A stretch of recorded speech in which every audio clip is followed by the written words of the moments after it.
vou dar início agora à videoaula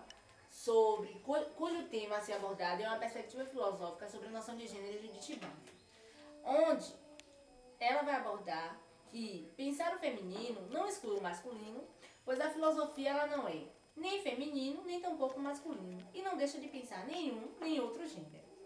O que se pode ser percebido no pensamento de filósofos clássicos, em que aparece a mesma coisa na noção de feminino e na contribuição de pensadores na história da filosofia, é que há muito tempo Butler vem trabalhando de forma rigorosa sobre os temas gênero, sexualidade, poder e subjetividade, onde em suas análises, Butler afirma que o gênero é uma norma, ou seja, uma construção social histórica e contingente.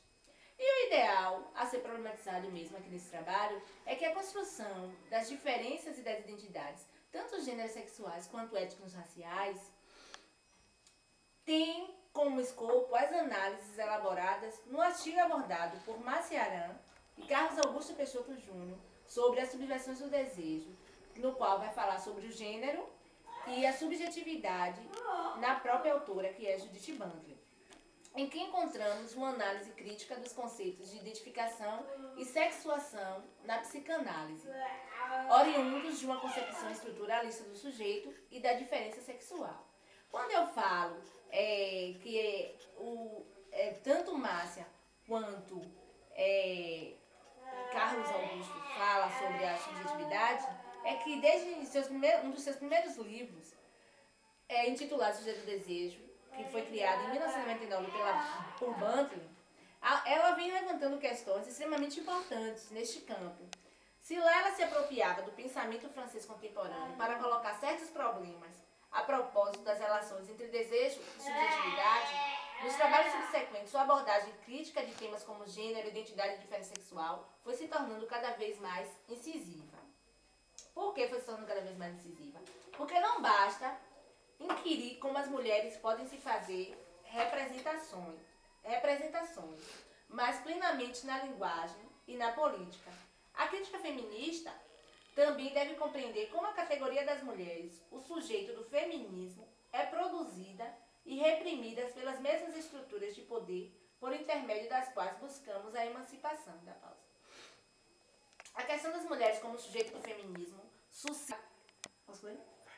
A questão das mulheres como sujeito do feminismo suscita a possibilidade de não haver sujeito que se situe perante a lei à espera da representação na lei ou pela lei. Sendo assim, para a teoria feminista, o desenvolvimento de uma linguagem é capaz de promover a visibilidade política das mulheres. E isso favorecia, obviamente,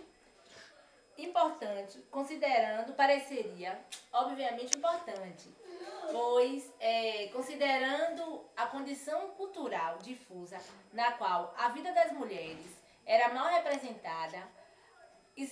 ou simplesmente não representada, pois os domínios da representação política e linguística estabeleceria o critério seguindo o qual os próprios sujeitos são formados como resultado de a representação só se estender ao que o poder é reconhecido como sujeito. No caso, de acordo com o sujeito é reconhecido para o poder. E, para concluir, uma coisa que eu achei importante que Butler afirma é que a noção binária do masculino ou do feminino constitui não só a estrutura exclusiva em que essa especificidade pode ser reconhecida, mas, de todo modo, a especificidade do feminino é mais uma vez totalmente descontextualizada, analítica e política, separada da constituição de classe, da raça, da etnia e de outros eixos de relações de poder, os quais tanto constituem a identidade como tornam equívoca a noção singular de identidade. Por hoje é só isso. Boa tarde a todos e até a próxima aula.